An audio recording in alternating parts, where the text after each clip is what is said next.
All right, so it's been a little bit since I made a barn update. We do have hardened cement, and we got some free accoutrements, so we can have beer storage and cold water storage and Gatorade storage, and maybe some meat storage to cook with. And we'll have a washer and dryer here because obviously your clothes are going to get dirty when you're working, hunting, doing whatever inging you're doing.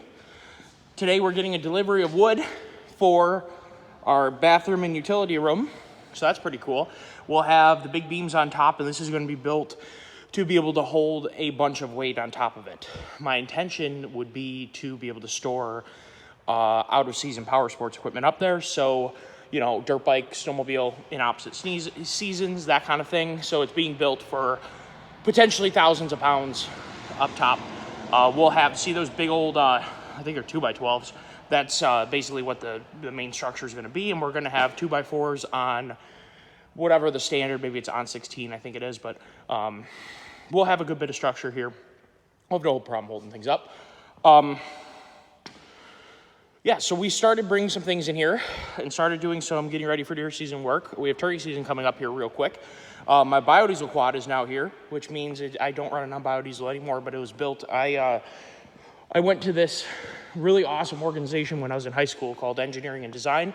It was a program offered by our school, and it meant that I went to sort of a pre-college sort of thing during the day, during the last half of the day, in which we did a lot of fabrication, welding, and built SAE Baja cars to compete against colleges at the SAE Baja events, to which we did very well. We certainly weren't in the top 10, but we certainly were in the top, 20, which is actually pretty good considering you're competing against 50-plus colleges. So we were pretty proud of ourselves, especially considering our budget was pretty slim. So one of the things I built in high school was this diesel-converted quad. It has a Chinese-made diesel motor, which works fine. I just need to get it, running again. It's been a while. It's got a fuel shut off and stuff. I did have it running on the channel. There's actually a video of this guy running, and I forgot to shut the fuel tap off. It does have an electric starter. I just need to put a battery on it.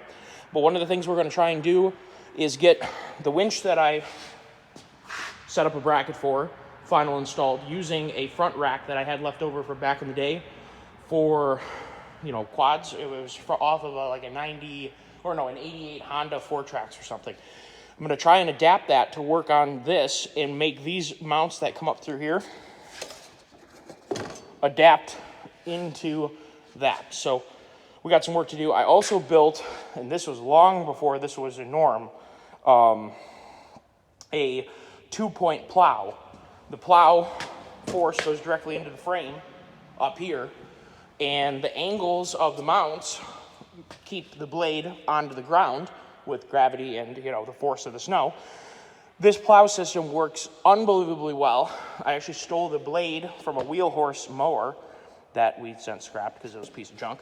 And I built this thing in high school, long time ago.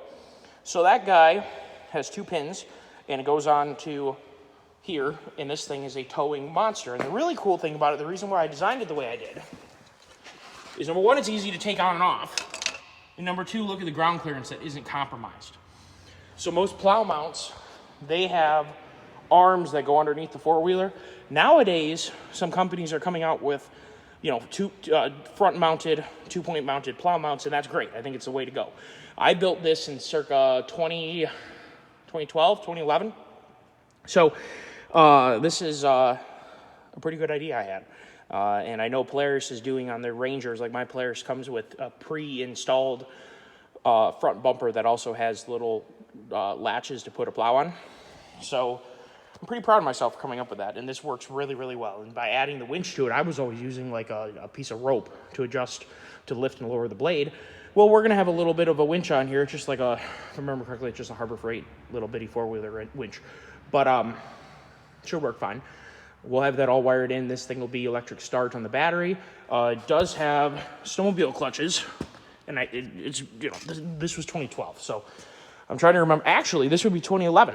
This is 2011 because in 2012 I was not in first year of Baja, I was a Baja student, not a first year student. So this would have been 2011. So my junior year of high school, these clutches were clutched by the company that made them for this application, so that was pretty cool to work with them to make that work. My grandpa made the seat, and I mean, that means more to me than anything else on the quad. I really miss my grandpa. He died in 2017, I think. So yeah, we're gonna try and get this thing going. It's always been a hard-working quad. We did race these, so there was the diesel class, and then there was a electric vehicle class. So they had, I'm trying to remember what they limited to. It was like the 12 volt, there was the 12 volt class. So basically, a lot of the kids that didn't have as much money to put into this just did the 12 volt class. And that means they only needed to have one car battery. And then there was 24 volt class. So people maybe had a little extra, money for a motor and batteries and whatever. They did 2 batteries. And then I really don't like electric vehicles that much. So, or at least I'm not a big fan of batteries. Actually, I like electric motors a lot. Electric motors are absolutely phenomenal. Not a huge fan of batteries. So I wanted to do the diesel. And this is the way I wanted to do it. So I made the motor mounts to convert this guy in here. And I raced this thing on obstacles and sled pull and an endurance race. We had it was an all-day event that we did. And it was just for our high school, but it was really, really fun. So anyway, the barn video has now gotten carried away talking about the biodiesel quad, but as you can tell, I have a lot of love.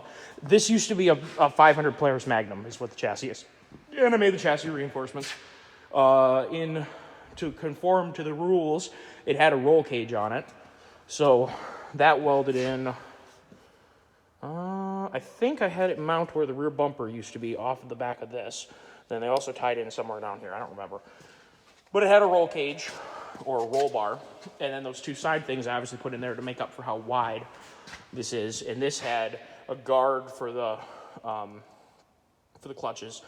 I have been considering making a fiberglass guard for that. We'll get to that. This quad has got a lot of potential, and we are going to keep kind of bring this thing back to life and use it some, because it'll be really awesome here just to tingle around and explore the farm and do chores on something that, this thing isn't worth anything to anybody, but it's worth $1 million to me. This thing is awesome. So it's a lot of fun. It's not very fast, but it does go. I think I got clocked at 22 miles an hour or something. Like, it's not slow. It's just that it's not fast. Yeah. And it is 4-wheel drive. 4-wheel drive does work. We do have, because this shorted out a long time ago, we just, we have it on a flip switch. But, this is kind of, high school project, and it still is valuable and useful today. Hopefully we'll be doing farm chores on this for years to come. So anyway, today I think we're going to do a little bit of tinkering. I'm going to fire up the brush mower a little bit, get used to that.